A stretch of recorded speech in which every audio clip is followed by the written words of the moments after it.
Give some Play-Doh, form it into a donut shape. Now, without gluing or breaking any of the parts, form it into a sphere. You'll quickly find that this is impossible.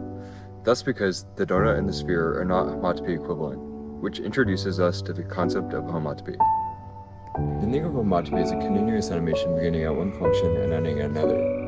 A path homotopy is just homotopy beginning and ending in a path with the property that the endpoints remain fixed.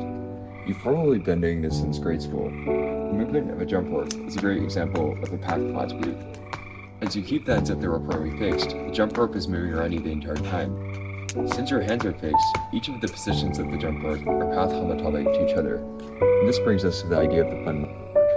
The fundamental group of a space is the set of all types of loops based at a point x0, which can be joined by the group's operation, or two loops belonging to the same type if they are path homotopic.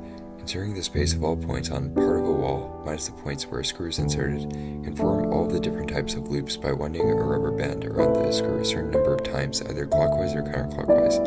For instance, given a rubber band wound around the screw once counterclockwise, you cannot stretch it without breaking or gluing it so that it is wound around the screw any more or less than once counterclockwise, so you can associate any given loop with an integer.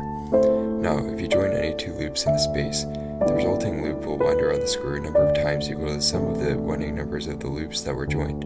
This implies that the fundamental group of this space is the same as the group of integers equipped with the operation of addition. For any loop in the sphere, it can be squashed back down to the base point, whereas for the donut, there's a hole around which you can wrap a loop so that it cannot be squashed back down to the base point. Now you've learned that the fundamental groups of the sphere and the donut are different, a way to see that they're not homotopy equivalent. So topology can be used to identify holes in everyday objects, and perhaps beyond just those of the mundane.